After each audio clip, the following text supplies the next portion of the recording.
Leo ulimwengu wa soka umeamka na habari ya kusikitisha sana. Nyota wa Afrika Kusini Jayden Adam amefariki dunia ghafla akiwa bado na umri mdogo na akiwa katika kilele cha mafanikio yake. Kifo chake kimewaacha mashabiki na wachezaji na familia yake katika majonzi makubwa.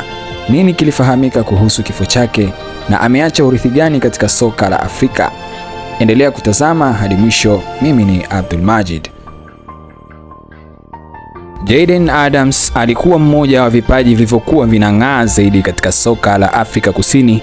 Alijijengea jina akiwa Stellenbosch FC kabla ya kuhamia Mamelodi Sundowns, ambako aliendelea kuonyesha uwezo wake mkubwa uliomfanya aitwe katika timu ya taifa ya Bafana. Katika kombe la dunia la 2026, Adam alichezea Afrika Kusini katika mechi 3 muhimu. Licha ya kupokea pigo la kufiwa na bibi yake wakati wa mashindano, aliendelea kuchezea nchi yake kwa moyo na uzalendo wa kujitolea. Kitendo hicho kilimfanya aheshimiwe zaidi na mashabiki na wachezaji wenzake. Baada ya taarifa za kifo chake kutolewa, viongozi wa serikali, FIFA, klabu yake na wadau wa soka walituma salamu za rambirambi. Rais wa FIFA Gianni Infantino alieleza kuwa ulimwengu wa soka umepoteza mchezaji mwenye kipaji kikubwa na mwenye mustakabali mzuri. Hadi sasa mamlaka hazijatangaza sababu rasmi za kifo chake na zimeendelea na uchunguzi.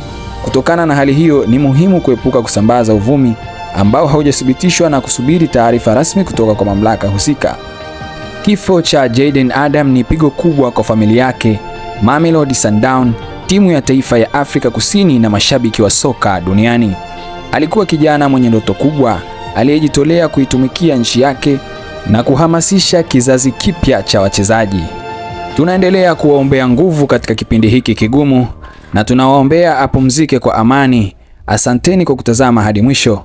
Kama umeguswa na simulizi hii, usisahau kulike, kusubscribe na kuwasha kengele ili uendelee kupata habari muhimu zaidi. Mimi ni Abdul Majid. Tutaonana tena wakati mwingine ujao kunako majaliwa. Asante, bye.